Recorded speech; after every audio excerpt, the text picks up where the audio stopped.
Ladies and gentlemen, Nelson Thibodeau for LocalNewsOnly.com. We're in Colleyville City Hall today. We're interviewing Jerry Ducay, who is the new city manager of Colleyville.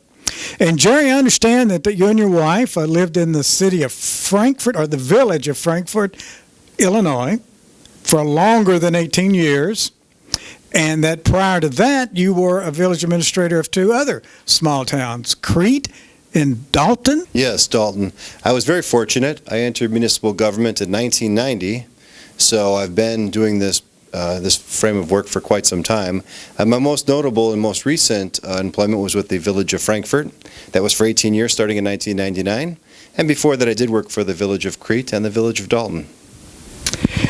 Well, I understand that you have some college kids. I do, and my oldest just graduated from Eastern Illinois University, and my two youngest are attending Southern Illinois University as we speak.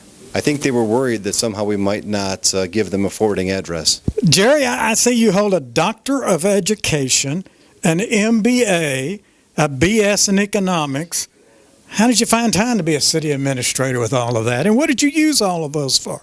Well, my wife says the most notable trait is the BS in economics. That was when the 1980s, when I attended college right out of high school. I went back to the university in the mid-90s for my master's degree in business administration. The other thing is I believe we're all lifelong learners, so anything that I can do that helps me learn something new and expand my horizons is something that I love to pursue. When you were trying to decide where you might go, I mean, you considered Florida. That's, of course, when mosquitoes are the size of eagles. You considered Phoenix. That's where it's so hot planes can't fly. And considered Texas, where, of course, we're very friendly down here and all our women are good looking. So was that sort of what was the underlying reason? Yes. Well, first thing I did was look at my wife and realize that we qualified with the latter. And we were able to visit this wonderful state on multiple occasions and just fell in love with it. And so for us, this has been kind of a lifelong dream to relocate south. And Texas presented a great opportunity. Fantastic state with wonderful people. We're excited to be here. How about comparing Frankfort to Colleyville? Very similar. Both are upscale, affluent communities that have a very keen interest in providing customer service. Both communities are about 22,000 people, and both communities have a history of a rural character that they want to maintain, and a higher quality of life that the residents have come to expect. And so I can relate very much to the residents of Colleyville, and I enjoy serving as their city manager. Do you see any differences between the two cities? I don't. A lot of the communities have the same situations and the same concerns and the same challenges. Frankfort, much like Colleyville, was financially strong, but that didn't mean that they weren't conservative in their fiscal management. And thus, the decisions on how to spend funding is a very competitive environment.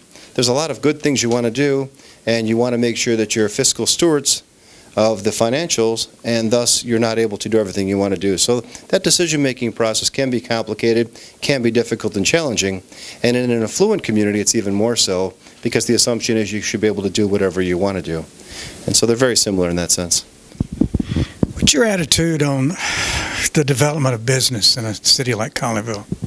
Yeah, I grew up in a family where we had some small businesses in the downtown area, so I'm very sensitive to the local business owner. They are the heart and soul of a community. They invest in the community because they have a passion for the community and love the community. Corporate citizens also have a role and are very involved, but they tend to make a business decision. We want to make sure that we are honoring and respecting and working with both of those corporate investors because both of them have a role to play and can tell us a lot about what our community should be doing and can be doing to help facilitate their businesses. Any updates on 26? Yes, it's going to be about 2.5 years before it's complete, so it is a challenge. As you can see, there's major reconstruction going on there. We also have construction on a couple other roads which will be shorter term, and we appreciate the patience of residents. We want you to utilize our webpage where there is a service where you can actually join a text alert, instant texts that'll tell you about traffic concerns and about specialty road closures. And we ask residents to participate in that. Our goal is to keep them informed and provide the expedited process for the repairs, but we know they're going to be a long-term issue. Jerry, you've described yourself as a fiscal conservative. Can you give me some parameters of what that means? When you operate a community, you have to recognize that there is a greater good that has to be served. And when you look at the financials, there are many competing forces to argue for the same dollars. In addition, you must also be cognizant of the fact that the taxpayers are burdened with the obligation to provide that funding. So what I like to do is I like to see our revenues underreported so that we are not anticipating the actual amount we're going to receive in revenues. We have cushion so that we don't have to worry about unforeseen circumstances causing us difficulty. I like to see expenditures operated on a monthly basis well below projection so that we don't meet our budget expectations. And I also believe in financial stewardship that includes savings. In other words, you should be saving funding for capital improvements so that when the time comes to do those improvements, you don't have to bond. Jerry, when there was a reception last Tuesday night at City Council, Mayor Newton brought up a subject matter about your feelings, what your proudest accomplishments are. What was that comment?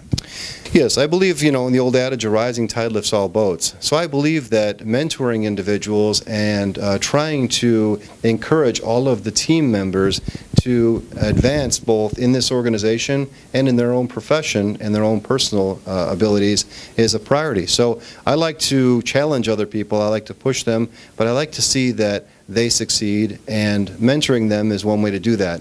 But the other thing I think is extremely important is that municipal employees must be customer service oriented. We must return calls the day they're received. So if residents have a call into one of our departments and you don't receive a call back that day, please call me, email me. I will make sure that you get that call back, and the answer may be something you don't want to hear, or the answer may be we don't know and we have to do some research to find it out. But you deserve that call back, and you deserve it in a reasonable period of time. Okay, you've already been here for 10 days, so obviously you have enough time to figure out what some of the main problems are. What have you seen so far? Well, I think that Colleyville is a community like many others. We see a lot of new, exciting things we'd like to do, and we're working on some of those things with our comprehensive plan related to development and land uses, also related to some of our park district and recreation issues and trails and park sites and maybe even, things like event centers. And then we also have our challenges related to some of the more operational needs, providing residents the absolute best level of service you can at the best price. On one hand, we want to be more accountable and provide the quality services. We also have to make sure that we do so in a way that sustains the long-term progress and ability to provide those services in the future. All right, Mr. City Manager, I am sure that there is a question that I should have asked you, but I did not. So now I'm going to give you that opportunity to share that with the public. I guess the biggest question is, what would be your impression of Colleyville in the short time you've been here? And mine would be that you have a beautiful hamlet of a community that really has captured the essence of a small hometown environment that creates an environment where people feel like they're part of something quaint and something unique, and it brings them back to a time in their life that was special. While at the same time you have all of the wonderful amenities that anyone would want to either shop or to entertain. So you kind of have the best of both worlds here, and you're a few minutes from Dallas-Fort Worth Airport. So all of that in a package is why I think this community is special, and I hope to continue to be part of that for many years to come. Ladies and gentlemen, our city manager, Jerry Ducay. That wasn't exactly a grilling interview, but we do now know our new city manager. Jerry, thank you, my friend.